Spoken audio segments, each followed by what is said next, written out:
Cette couronne, eh bien, tout naturellement après le vote de la loi sur l'euthanasie, vote qui a eu lieu le 13 février dernier, nous sommes tous déçus par la promulgation de cette loi, mais avant tout, nous catholiques, nous savons que c'est Dieu qui est offensé, Dieu maître de la vie.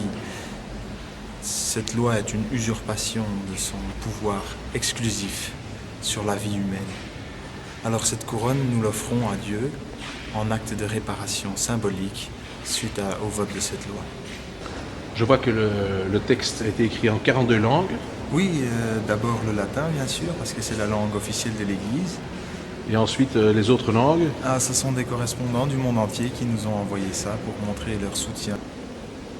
Le refus de l'euthanasie, la défense de la vie humaine, ça n'a pas de frontières. Et tout au centre, je vois, je me sens un petit peu interpellé, le russe. Ah, le russe, oui, Oui. c'est un pays qui est une source d'espoir pour nous. On voit que là-bas, on défend encore les valeurs chrétiennes, ce qui n'est plus le cas dans nos pays.